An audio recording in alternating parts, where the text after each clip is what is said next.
नमस्कार। हिंदी पट्टी के 3 प्रमुख राज्यों में मिली हार के बाद कांग्रेस में अंदरूनी बदलाव की प्रक्रिया जारी है। परिणामों के बाद लगातार कांग्रेस के अंदर समीक्षा बैठकें हो रही हैं। इन्हीं सब समीक्षाओं के दौरान नजर थी कि पार्टी के बड़े नेताओं की आगे क्या कुछ भूमिका रहेगी, इस पर क्या फैसला पार्टी आलाकमान की तरफ से आएगा। अब बड़ी खबर आई कि सचिन पायलट को कांग्रेस ने पार्टी का महासचिव बना दिया है। साथ ही लोकसभा चुनाव के मद्देनजर छत्तीसगढ़ का प्रभारी भी उनको बनाया गया है। सचिन पायलट पर यह नई और अहम जिम्मेदारी दी गई है। हालांकि छत्तीसगढ़ के प्रभारी बनाए जाने से पायलट कितना संतुष्ट होंगे, ये एक अलग सवाल है। पायलट से अलग जो खबर आई उसके मुताबिक सुखजिंदर सिंह रंधावा राजस्थान के इंचार्ज बने रहेंगे। Congress all India Congress committee ने ये तमाम नाम जो हैं जारी किए हैं। सुखजिंदर सिंह रंधावा की तस्वीर आप देख रहे हैं। राजस्थान चुनाव में कांग्रेस प्रभारी थे और अभी भी ये जिम्मेदारी इन पर बनी रहेगी। उधर केसी वेणुगोपाल राव जो हैं राष्ट्रीय संगठन महासचिव बने रहेंगे। साथ ही साथ मुकुल वासनिक को गुजरात का प्रभारी बनाया गया। प्रियंका गांधी वाड्रा के लिए कोई पोर्टफोलियो असाइन नहीं किया गया। जितेंद्र सिंह असम और एडिशनल इंचार्ज होंगे। मध्य प्रदेश के रणदीप सिंह सुरजेवाला कर्नाटक के इंचार्ज बनाए गए हैं। दीपक बाबरिया को दिल्ली और हरियाणा का एडिशनल इंचार्ज बनाया गया है। सचिन पायलट के जिम्मे आया है छत्तीसगढ़, यानी छत्तीसगढ़ के पायलट अब होंगे राजस्थान के पूर्व डिप्टी सीएम सचिन पायलट। अविनाश पांडे उत्तर प्रदेश के प्रभारी बनाए गए हैं। कुमारी शैलजा को उत्तराखंड का कांग्रेस प्रभारी बनाया गया है। इनसे अलग तमाम नाम हैं अलग अलग प्रदेशों के लिए। कम्युनिकेशन के तौर पर जयराम रमेश बने रहेंगे। संगठन महासचिव के तौर पर केसी वेणुगोपाल को जिम्मेदारी दी गई है। उधर दीपा दास मुंशी पर केरला, लक्षद्वीप और तेलंगाना का भी एडिशनल चार्ज होगा। तो ये तमाम नाम हैं। इनसे अलग और भी नाम सामने आ रहे हैं। महाराष्ट्र, बिहार, मेघालय, मिजोरम, अरुणाचल, उड़ीसा, हिमाचल, राजस्थान, पंजाब के लिए अलग अलग प्रभारी नियुक्त किए गए। देवेंद्र यादव पंजाब के प्रभारी होंगे और जैसा कि मैंने बताया सुखजिंदर सिंह रंधावा राजस्थान के प्रभारी के नाते से कार्यभार संभालेंगे। तो अब ये नए बदलाव का क्रम, नई जिम्मेदारियां जो हैं पुराने कांग्रेसियों को दी गई हैं। मुबारक खान हमारे संवाददाता ज़्यादा जानकारी के साथ हमारे साथ जुड़ रहे हैं। मुबारक, ये चुनाव के बाद तमाम समीक्षा बैठकें कांग्रेस में चल रही थी और अब बैठकों के बाद जो नई चीज़ें निकल के आ रही हैं उसमें कुछ नई जिम्मेदारियां पुराने कांग्रेसियों को दी गई हैं। क्या कुछ प्लानिंग है कांग्रेस की, क्या हिसाब लगा रही है कांग्रेस और कितने संतुष्ट होंगे तमाम बड़े नेता इन नई जिम्मेदारियों से?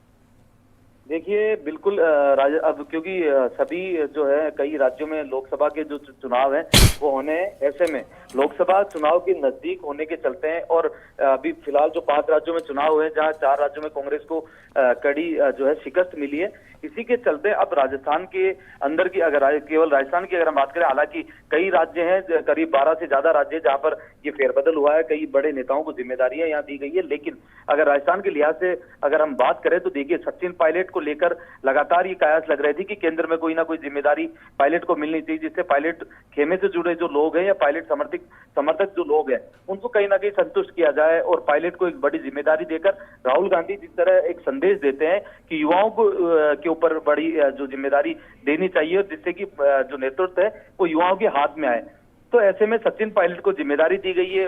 राष्ट्रीय महासचिव उन्हें बनाया गया है और साथ ही छत्तीसगढ़ का प्रभारी भी उन्हें बनाया गया है।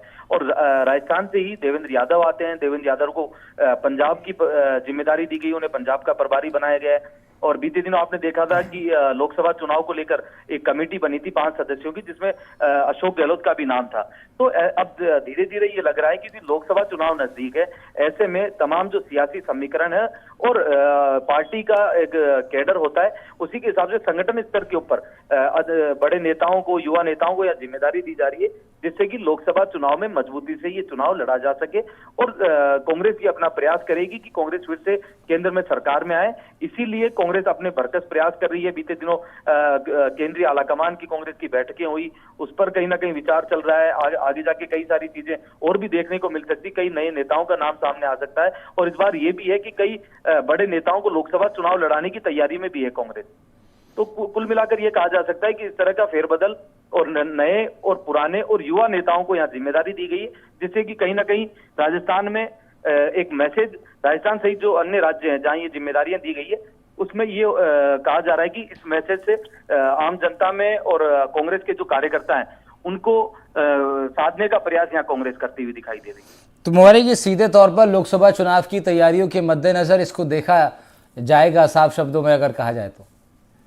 जी बिल्कुल यही है कि अब क्योंकि लोकसभा चुनाव नजदीक है, ऐसे में युवा चेहरे, युवा लोग और जो अनुभवी नेता हैं उनको मौका दिया जा रहा है। चाहे उड़ीसा की बात हो, पंजाब की बात हो, हरियाणा की बात हो, छत्तीसगढ़, मध्य प्रदेश, सभी राज्यों में इसी तरह के नेताओं को जिम्मेदारी दी गई है। और खासतौर पर राजस्थान के लिहाज से अगर बात करें तो सचिन पायलट को यहाँ जिम्मेदारी देकर, सचिन पायलट का लंबे समय से वो उनको और उनके समर्थक जो विधायक थे, उनके समर्थक जो कार्यकर्ता थे, उनको ये लग रहा था कि उनको उनके पद के हिसाब से उन्हें जिम्मेदारियां नहीं मिल रही। लेकिन अब ये बड़ी जिम्मेदारी है, संगठन के महासचिव बनाए गए हैं, तो ऐसे में संगठन का महासचिव अपने आप में एक बड़ा पद होता है। और सचिन पायलट युवा है और वो पूरे देश में कांग्रेस के लिए काम करेंगे। अब बिल्कुल, और इस तरह ये जो नई जिम्मेदारियां हैं इससे एक नई ऊर्जा भी पैदा होती है। लेकिन मुबारक, बड़ा सवाल है कि सचिन पायलट छत्तीसगढ़, क्योंकि बड़ा राज्य नहीं है, 11 लोकसभा सीट वहां पर हैं, कितने संतुष्ट इस जिम्मेदारी से सचिन पायलट होंगे?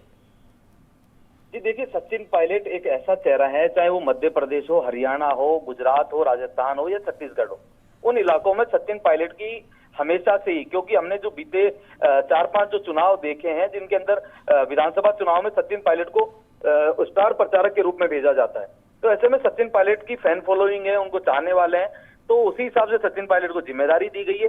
बात छोटी और शायद बड़ी की ये नहीं होगी, क्योंकि लोकसभा चुनाव नजदीक है। ऐसे में सचिन पायलट को युवा चेहरे के तौर पर प्रेजेंट करने में एक मैसेज की बात होती है, वो मैसेज पार्टी ने सचिन पायलट को जिम्मेदारी देकर कर दिया। जी बिल्कुल मुबारक। और राजस्थान में भी अन्य जैसे भंवर जितेंद्र सिंह को भी कुछ और जिम्मेदारियां दी गई है। महासचिव तो वो बने ही रहेंगे पार्टी के, लेकिन उसके साथ साथ असम और मध्य प्रदेश की भी बड़ी जिम्मेदारी उनको दी गई है। और भी अगर हम देखें तो कांग्रेस में मुकुल वासनिक को गुजरात की जिम्मेदारी दी गई है, लेकिन प्रियंका गांधी वाड्रा को कोई पोर्टफोलियो असाइन नहीं किया गया है। मुबारक, ये क्या संदेश है? क्या प्रियंका गांधी वाड्रा को एक तरीके से कहा जा सकता है कि बड़ी नेतृत्व उनको दिए जाने की प्लानिंग हो सकती है कि एक कोई पर्टिकुलर स्टेट उनको नहीं दिया है, बल्कि हो सकता है कि वो सब पर निगरानी बनाए प्रियंका गांधी?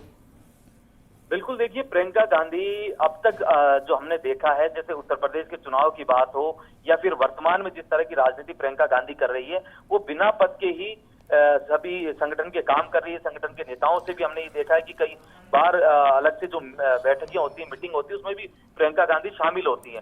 ऐसे में प्रियंका गांधी पर्दे के पीछे रहकर काम करने में कहीं ना कहीं अपने आप को ज्यादा ठीक समझती है और वही वो करती भी आ रही है। और आपने देखा होगा कल जब दिल्ली में पहलवानों का वो जब मामला हुआ तो उस दौरान भी उनके घर पर जाकर उन लोगों से मुलाकात प्रियंका गांधी करती हुई दिखाई दी। तो ये हम कह सकते हैं पोर्टफोलियो नहीं मिलना या मिलना एक अलग बात है, लेकिन ये जरूर साफ है कि प्रियंका गांधी इन दिनों उत्तर प्रदेश में जब चुनाव हुए थे विधानसभा के, तब से लेकर अब तक सक्रिय रूप से राजनीति कर रही है और वो बिना पद के भी वही काम कर रही है और राजनीति पूरी तरीके से सक्रिय रहकर कर रही है, करती हुई भी दिखाई वो देती है। और लोकसभा चुनाव में वो बिल्कुल फ्री एंड रहकर पूरे देश भर में प्रचार में भी जुट सकती है जिस तरह, क्योंकि उन्होंने कोई जिम्मेदारी तो ली नहीं है, ऐसे में पूरे देश में घूम सकती है और संगठन की जिम्मेदारी संभालेंगी। बाकी साथ साथ मुबारक, दिल्ली में भी भारतीय जनता पार्टी की भी 2 दिवसीय बड़ी बैठक रही जिसमें तमाम पदाधिकारी भी उनके मौजूद रहे और अब वहां से भी जो महामंथन हुआ है उसका निचोड़ भी निकल करके सामने आएगा। राजस्थान के परिप्रेक्ष्य में केवल अगर बात करें तो अब नई सरकार बन गई है, नए एजेंडे पर काम हो रहा है, ऐसे में कितना मुश्किल होगा कांग्रेस पार्टी के लिए लोकसभा चुनाव से पहले वापस से संगठन को बिल्डअप करना। और क्योंकि रंधावा साहब ही पार्टी प्रभारी रहेंगे, लेकिन अभी अभी हार से जूझ रही है कांग्रेस, जस्ट उससे उबर भी नहीं पाई है। ऐसे में कम समय में ज़्यादा काम करने के लिए कांग्रेस पार्टी को फिर से एक बार संगठन को मजबूत करना पड़ेगा। कितना मुश्किल रहने वाला है कांग्रेस के लिए? देखिए, कांग्रेस के लिए संगठन में बड़े बदलाव तो हालांकि कांग्रेस कर रही है, लेकिन आम जनता इसे कितना स्वीकार करती है, ये नेता किस तरह काम करते हैं, कितना युवाओं को ये प्रभावित कर पाते हैं, महिलाओं के लिए जो योजनाएं हैं कांग्रेस शासित राज्यों में जो थी और वर्तमान में जहां कांग्रेस की सरकार है वहां किस तरीके से वो काम कर रही है, उन सभी का इम्पैक्ट इस चुनाव में होगा। और जो इंडिया अलायंस है, इंडिया अलायंस के साथ मिलकर पूरा जो गठबंधन इनका चल रहा है उसके हिसाब से अभी टिकटों के वितरण को लेकर भी बैठकें होंगी। उस हिसाब से देखना होगा कांग्रेस कौन से इलाकों में कितनी सीटों पर चुनाव लड़ती है। राजस्थान में भी ये चर्चा है कि 25 सीटों में से हो सकता है कांग्रेस 22 या 23 सीटों पर चुनाव लड़े, शेष 2 या 3 सीटों पर जो आरएलपी और जो अन्य जो दल है बीटीपी, इनके साथ गठबंधन हो सकता है। ऐसी भी चर्चाएं हैं, सीपीआई सीपीएम इनके साथ भी गठबंधन हो सकता है। तो ऐसे में ये है कि अब आने वाले दिनों में जब लोकसभा चुनाव होगा तो कांग्रेस जिस तरीके से अपने ढर्रे को बदल रही है, कई युवा नेताओं को यहाँ आज मौका भी दिया गया है, तो ऐसे में इसका कितना प्रभाव पड़ता है ये देखने वाली बात होगी। ठीक है मुबारक, बहुत बहुत शुक्रिया आपका तमाम जानकारी के लिए।